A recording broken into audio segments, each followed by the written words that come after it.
All right, ladies and gentlemen, welcome back to the channel. We're talking about the Los Angeles Lakers. So we're a couple of days into free agents here. LA has yet to do anything here. Outside, this is what sucks, guys. Outside of two-way contracts, the Lakers no longer have the roster space to add anybody. So even if they did, they could only offer minimum salary contracts to free agents. So that's why we're talking about like a DeMar DeRozan sign and trade. Uh, but it's not looking good. You know, it really isn't. There are a couple of moves the Los Angeles Lakers could make, whether that's mainly trading players, whether it's D'Angelo Russell, Rui Hachimura, JHS, et cetera, et cetera. But the case for DeMar DeRozan isn't the fit. The case for DeMar DeRozan is that he's the best player available at this point in free agency, and it's better than nothing.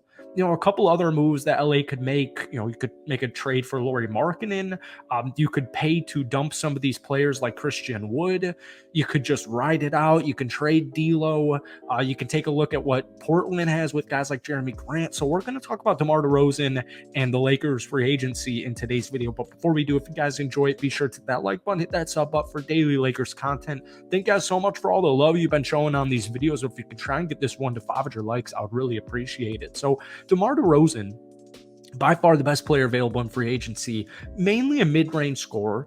He's not a high-volume three-point shooter. He did just make 1 3 per game with the Chicago Bulls last season. He's not the best fit on the Los Angeles Lakers. And if you guys remember back in 2021, when they originally picked up Russell Westbrook, it was between Russ and DeMar. Just imagine how much different things could have gone with DeMar DeRozan. I love Russell Westbrook. I think everyone likes Russell Westbrook, but obviously, you know, his tenure in LA was not the best. So what the Lakers have to do is arrange a sign and trade deal for DeMar DeRozan. Now that does require the Chicago Bulls participation, and DeMar would need to sign a 3-year deal, but that's why we have this tweet here, or this report here from Casey Johnson with the Chicago Bulls. The Bulls are open to helping the Lakers facilitate a sign and trade for DeMar DeRozan. Here's the quote: "The Lakers' interest is genuine, and the Bulls are open to sign and trade possibilities, sources confirmed. But any sign and trade would have to be for at least 3 years at a less annual salary than what DeMar DeRozan wants." That's what's holding this back. And one of the main reasons I'm making this video here is Miami is actually the favorites right now to sign DeMar DeRozan. I don't think with Jimmy Butler that move makes much sense. I think Pat Riley at this point, I don't think Miami's really making aggressive moves. I would be really surprised to see DeMar DeRozan end up on Miami Heat. And I would be less surprised to see DeMar land in LA, whether that's with the Lakers or the Clippers, but there's not a shot this dude plays for the Chicago Bulls next season. There is not a shot he's a Chicago Bull. So if it's not Miami, it's got to be one of these LA teams or a sneaky wild card squad. Now, what I'm hearing in the comment section, and I fully agree with all of you guys, by the way, is Chicago is rebuilding, right? They're entering a new phase. They're getting rid of Zach LaVine. They're getting rid of DeMar. They're getting rid of Nikola. Lonzo, too. So the Bulls could potentially include Nikola Vucevic. Every Lakers fan on these videos, I'm sure, would love Nikola Vucevic, myself included. The package would be complicated, but it wouldn't be that complicated. You'd be able to do a sign and trade with DeMar DeRozan, Nikola Vucevic, and you'd be able to ship off D'Angelo Russell.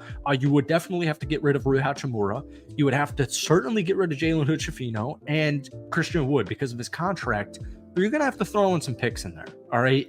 The Bulls will want compensation. 1 first-round pick. If you can do a trade, I don't know what the finances come out to this. If you can get away trading Jalen Hood-Schifino, Christian Wood, Rui Hachimura, D'Angelo Russell, and 1 first-round pick for Nikola Vucevic, DeMar DeRozan, maybe like a Javon Carter, would you do that? Because I would do that in a freaking heartbeat. I would do that in a heartbeat. The Lakers win now path. You'd get 2 day 1 starters in DeMar DeRozan, Nikola Vucevic. And guys, I know it doesn't fix everything. Like, you know, the big concern here, and we highlighted this in our video yesterday, if the Lakers trade for DeMar DeRozan, that cannot be the last move. You know, if the only move the Lakers make in free agency or in the offseason, you know, drafting Dalton, drafting Bronny, you know, giving LeBron James a max extension, the only moves they make are just picking up DeMar DeRozan and trading away a couple players, I'll be upset. The Lakers, at the end of the day, I do think would be better. But yeah, obviously DeMar DeRozan doesn't fix anything or everything. So Nikola Vucevic, and DeMar DeRozan, now I think we're talking a little bit more. But once again, I understand fully that the scheme fit with DeMar in LA would not be the best. However, they'd rout teams in the regular season. The Lakers would certainly not be in the play-in.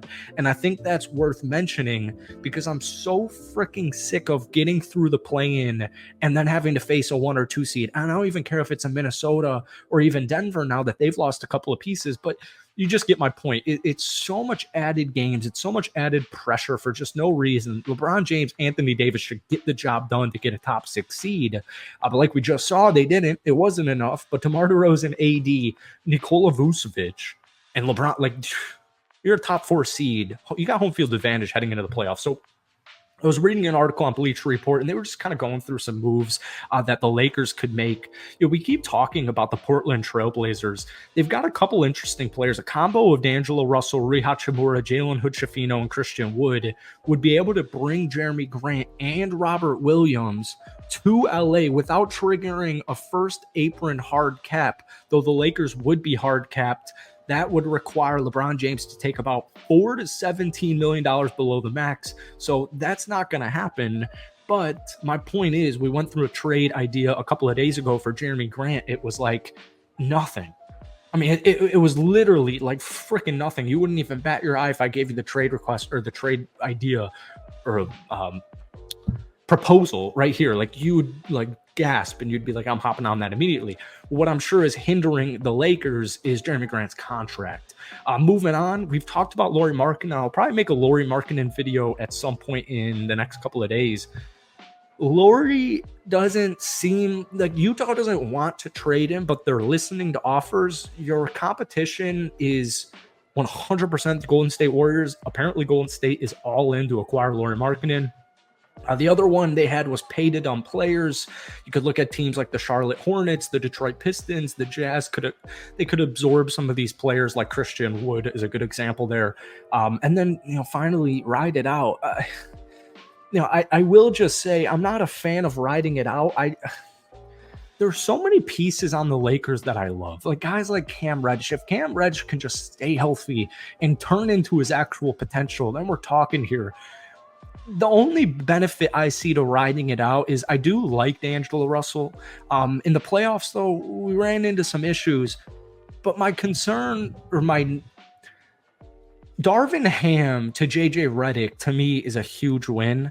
But I don't think I don't think just changing the head coach is enough to get you over to that next level. You know what I'm saying? Like, I don't think just because, as much as I hated Darvin Ham, I don't think just making a move for JJ Redick over Darvin Ham is enough to jump this team from the play-in tournament to like the 3rd seed. I think they need some personnel moves. So let me know what you guys are thinking about DeMar DeRozan, the Los Angeles Lakers. Hit that like button, hit that sub button.